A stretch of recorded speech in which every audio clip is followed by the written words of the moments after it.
Halo semuanya, kembali bertemu bersama saya Pendeta Dale Sompotan dalam YouTube Podcast lewat IG Live, IGTV. Dan kali ini saya akan ngobrol dengan sahabat saya, Pendeta Andy Kalwela. Kita akan mendengarkan, kita akan menyaksikan bagaimana pengalaman pertobatannya sebelum dia menjadi seorang hamba Tuhan, menjadi seorang pendeta. Bagaimana kisah pertobatannya ketika dia dahulu sebelum menjadi seorang hamba Tuhan. Dan kita akan gabungkan bersama-sama dengan kita. Koneksinya baik dan kita boleh berbicara dengan lancar dan ngobrol dengan lancar. Dan kita boleh menyaksikan kesaksian, pengalaman kesaksiannya. Shalom. Halo Pastor, apa kabar? Halo, shalom, selamat malam. Puji Tuhan, tetap sehat, baik dalam lindungan Tuhan, karena kita punya Allah yang luar biasa, Allah yang penuh kasih dan rahmat, dan selalu menjaga, melindungi mereka yang terus berserah pada Dia. Amin, luar biasa, haleluya. Jadi, kita sudah lama kita pengen ngobrol sebenarnya, tapi baru kali ini ada kesempatan. Bagaimana pengalaman pertobatan? Saya dengar Pastor punya pengalaman pertobatan yang luar biasa ketika menjadi bagian dari keluarga Gereja Masih Advent Hari ke-7. Bolehkah beberapa pengalaman itu dibagikan kepada kita untuk menjadi kesaksian bagi kita semua, untuk semakin kuat kita di dalam kebenaran Tuhan? Silakan, Pastor. Baik. Baik, terima kasih. Saya akan cerita bagaimana pengalaman saya menjadi seorang anggota Gereja Masih Advent Hari ke-7. Saya terus terang aja, saya dibaptiskan ini tidak ada orang yang kasih ajar kebenaran ke saya. Cuma mengalirnya begitu saja. Awalnya begini. Mama saya, almarhum mama saya itu, beliau dibaptiskan masuk ke Advent tahun 2009 ya, kalau tidak salah. 2009 atau 2002. Kira-kira begitu. Itu pokoknya saya ingat waktu itu masih dalam keadaan kerusuhan. Karena dulu tuh di Ambon pernah alami hal kayak gitu, yang namanya kerusuhan. Terus seiring perjalanannya waktu, mama saya itu orangnya setia. Setia buka sabat, setia perpuluhan, setia dalam segala hal. Terus biasa kalau jam buka sabat, saya sering dengar beliau itu menyanyi lagu-lagu tentang buka sabat, terus belajar sekolah sabat. Tapi saya cuek aja. Saya nggak terlalu respon dengan hal-hal kayak gitu, karena saya jujur, kami di Ambon itu orang-orang fanatik. Kalau mau bilang fanatik, orang di Ambon itu orang-orang fanatik dengan agama. Terus satu kali mama saya itu pernah nggak masuk ibadah karena sakit. Lalu tua-tua jemaat dengan pendeta datang untuk mau mendoakan. Terus mereka panggil saya untuk ikut berdoa, tapi saya nggak mau, saya keluar. Jadi biasanya kalau ada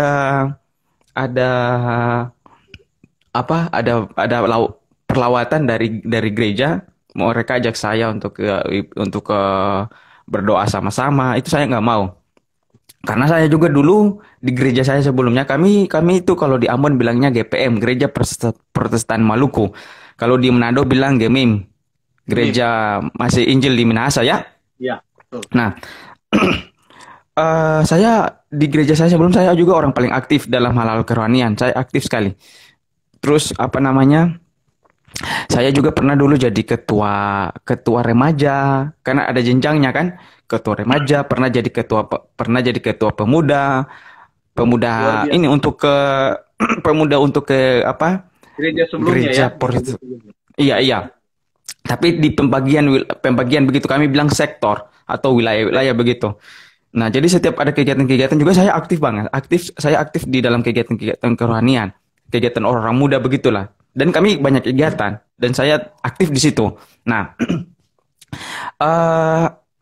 apa ya?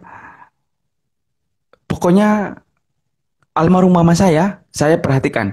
Jadi begini, almarhum mama saya itu dia pertama di dalam keluarga, almarhum mama saya itu yang jadi Advent. Tapi kami yang lain enggak. Kami punya mindset dalam pikiran adalah kami istilahkan dalam bahasa lokal sana bilang bahwa tete nenek moyang kami eh, dari gereja itu jadi kami otomatis dari situ terus. Iya, iya. Nah, oke.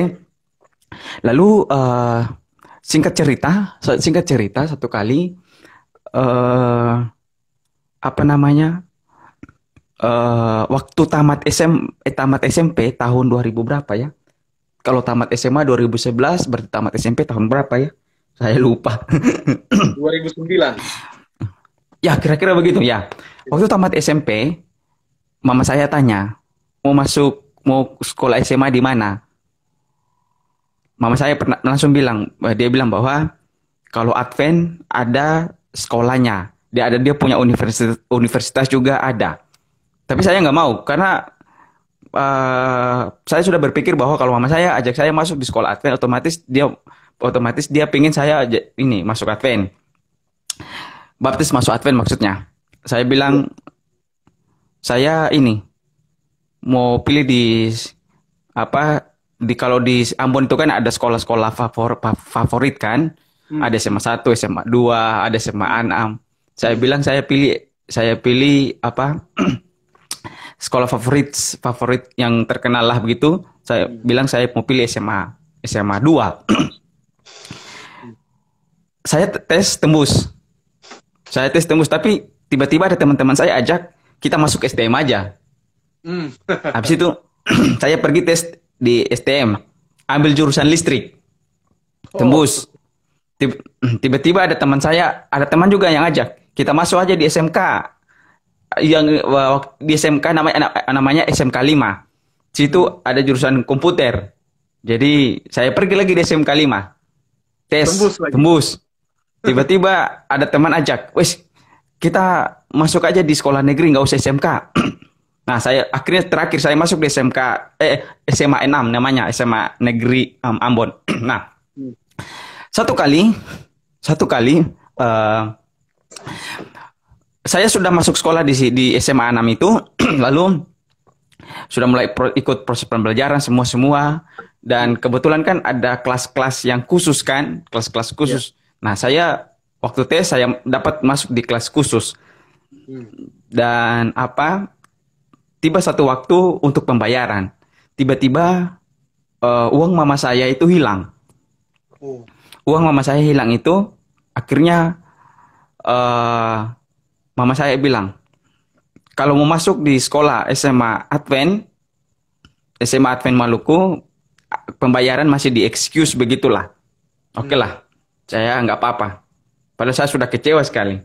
Pokoknya saya nggak mau. Waktu itu saya nggak mau sekali sekolah di sekolah Advent. Waktu saya masuk di sekolah Advent, saya pergi, mana ini murid-muridnya ini? Maaf ya sebelumnya. Karena muridnya sedikit. Muridnya sedikit, jadi saya kok mana nih orang-orang ini? Saya masuk, waktu mau mulai pendaftaran disuruh, karena ya kami kan orang Ambon kan hobinya pakai kalung. Jadi saya pakai kalung salip lah. Pakai kalung salip, dibilangin di sekolah ini namanya perhiasan nggak boleh pakai. Lain juga ya. Lain dari sekolah lain. Terus ini, oke lah, saya lepas semua. Dan mereka bilang kalau boleh sampai selama sekolah di sini namanya perhiasan nggak boleh dipakai. Oke, saya simpan. Saya masuk. Saya mulai bersekolah di situ di sana bilang SLA Maluku. Saya masuk di situ, saya sekolah seperti biasa. Jadi jalan seperti biasa. Ada tuh. Jadi saya baru tahu. Tinggal di asrama tuh? Oh enggak, saya tidak. Waktu itu saya disuruh untuk tinggal asrama, saya nggak mau. Karena nanti apa ya? Nanti saya nggak bisa terlibat dengan saya punya kegiatan-kegiatan di gereja sebelumnya. Jadi saya nggak mau. Dan saya berpikir kalau saya di asrama nanti juga mereka ini mau ajak saya untuk masuk Advent. Nah, jadi saya mulai bersekolah seperti biasa. Singkat cerita, satu kali di sekolah itu ada bikin kalau kita di Ungklap bilang WOP ya, Week of Prayer. Iya, pekan doa. Iya, pekan doa. Bikin pekan doa, terus eh itu teman-teman yang kelas itu sudah ajak, ayo baptis sudah baptis masuk Advent, baptis masuk Advent. Ih, bagaimana ini? Saya nggak enak juga. Saya bilang, wis, saya nggak mau. Saya lebih suka gereja saya karena ya istilahnya ya saya juga orang aktif di gereja saya sebelumnya. Jadi nggak semudah itu. Baru waktu itu bersamaan saya ada sempat jadi sementara jadi ketua pemuda. Hmm. Nah, lalu semester berikut dibikin lagi WOP. Dibikin lagi. Dibikin lagi minggu sembahyang, minggu doa.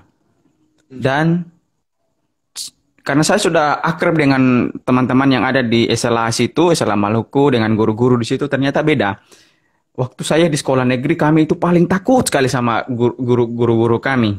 Sampai hormat-hormat. Tapi waktu di SLA, bersahabat sekali sama guru-guru. Bersahabat banget. Bersahabat banget dengan mereka. Nah, itu bedanya. Terus kebanyakan ibadah, sedikit ibadah. Pokoknya kerohanian itu yang lebih ditingkatkan. Beda dengan sekolah saya yang sebelumnya. Nah, terus singkat cerita diadakan WOP ulang lagi. Tiba-tiba ada pendeta jemaat di situ, pendeta di SLA. Dia bilang, mau baptis nggak? Dia bilang, saya nggak mau, saya nggak suka masuk Advent. Saya tetap di gereja saya aja. Karena saya pikir begini, Advent itu sedikit. Saya pikirnya begitu. Advent itu sedikit. Kalau kami kan banyak.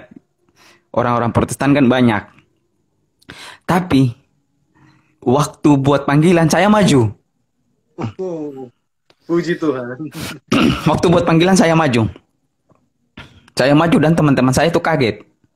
Dan jadi enggak ada orang. Jadi waktu itu enggak ada orang yang ajar-ajar Alkitab ke saya. Enggak ada. Jadi waktu buat panggilan saya waktu pengkhotbahnya itu waktu dia khotbahkan juga saya cuek-cuek aja. Ya istilahnya asal ikut ibadah aja. Tapi kalau mau mencerna itu enggak kepikir ke situ. Terus saya waktu maju semua heran. Terus pendetanya panggil, apa benar sudah mau baptis? Ya sudah baptis saja. Nggak usah pakai lama-lama. Ya sudah singkat cerita, saya dibaptis. Saya dibaptis. Itu kelas berapa itu? Itu kalau nggak salah kelas 3 SMA. Kelas 2 SMA atau kelas 3 SMA? Saya juga sudah lupa. Nah, waktu dibaptis, terus waktu dibaptis tapi saya bukan berarti saya langsung lepas gereja saya sebelumnya.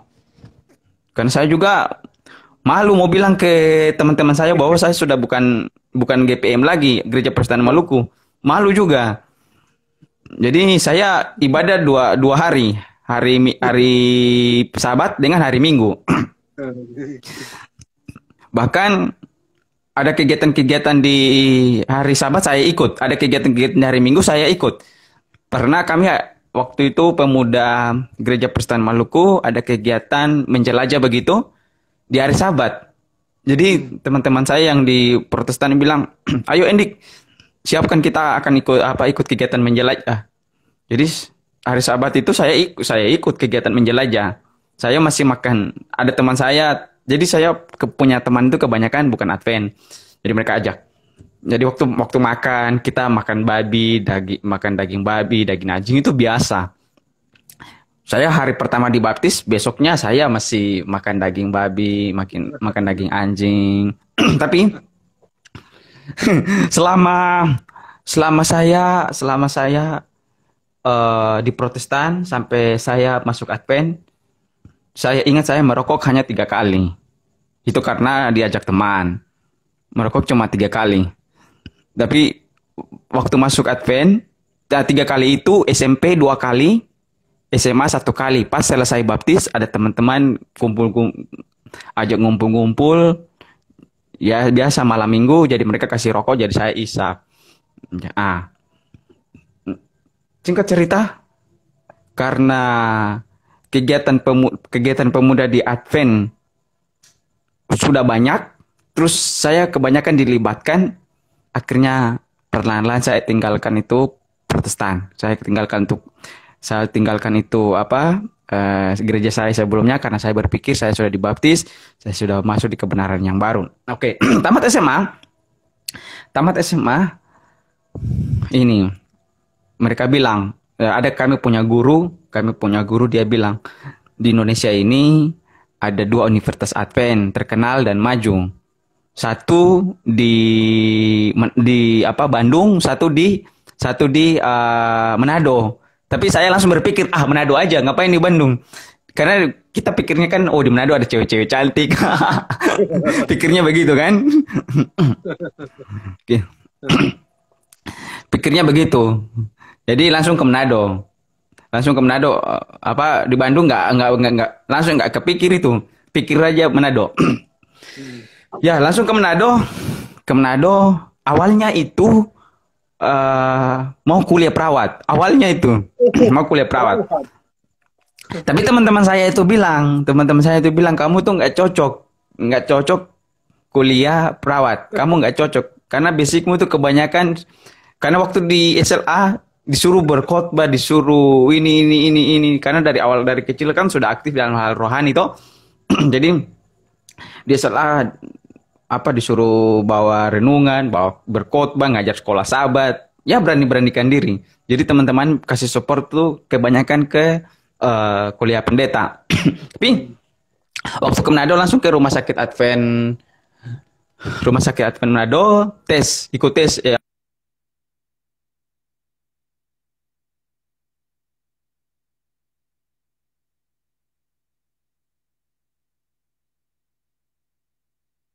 Oke, agak sedikit terputuskan lagi. Kesaksiannya begitu luar biasa.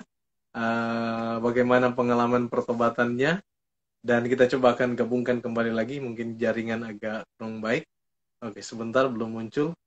Jadi bagaimana pengalaman pertobatan dari Pendeta Endik Kalwela, awalnya atas dorongan daripada ibunya atau mamanya, lalu kemudian mamanya yang kemudian mendorong hamba Tuhan ini untuk bersekolah di sekolah gereja kita yang ada di Maluku.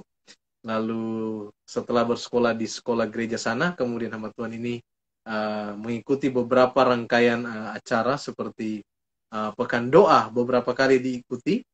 Lalu kemudian setelah mengikuti pekan doa, akhirnya dalam satu kesempatan, akhirnya hamba Tuhan ini kemudian dibaptiskan dan menerima Yesus sebagai juru selamat pribadi.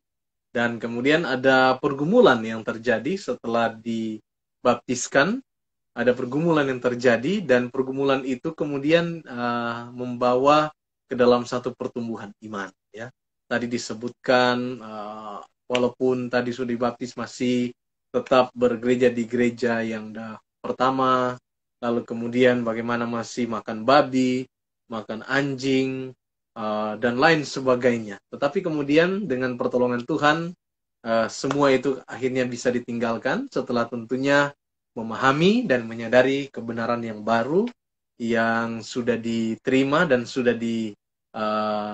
yang sudah diakui sebagai kebenaran yang baru lewat dibaptiskan. Akhirnya hamba Tuhan ini boleh kemudian melanjutkan pendidikannya ke Universitas Kelabat yang ada di Manado. Jadi setelah bergabung di sana, setelah kemudian ke Manado, awalnya tujuannya untuk kuliah di jurusan keperawatan, tetapi karena rupanya sejak di sekolah sudah sangat aktif, bahkan di gereja sebelumnya juga aktif dalam berbagai pelayanan, sehingga banyak yang menyarankan untuk masuk ke kependetaan karena begitu banyak talenta ataupun begitu banyak peran serta yang dilakukan oleh hamba Tuhan ini di dalam kegiatan-kegiatan pelayanan, baik itu berkhotbah, membawakan renungan, mengajar sekolah sahabat, dan kegiatan-kegiatan lain. Dan memang sampai saat ini hamba Tuhan ini betul-betul hamba Tuhan yang sangat energik ketika menyampaikan pekabaran, begitu berapi-api, begitu bersemangat, dan saya kira itu adalah karakter yang sudah terbentuk lama sejak masih berada di tingkat SMA ya, di tingkat SMA. Dan itulah mungkin pengalaman yang boleh di sharing kepada kita pada saat ini di dalam YouTube podcast saya ini. Dan semoga pengalaman ini boleh menginspirasi kita semua untuk kita boleh lebih baik lagi di dalam kehidupan kita, untuk kita boleh menjadi terang dan garam dunia di mana saja kita berada. Karena lewat kehidupan kita, maka ada jiwa-jiwa yang boleh dimenangkan kepada Tuhan. Sampai di sini podcast YouTube kita pada saat ini. Terima kasih bagi Anda yang sudah menyaksikan akan video ini. Semoga ini boleh bermanfaat dan menginspirasi bagi Anda semua. All the best. Bye.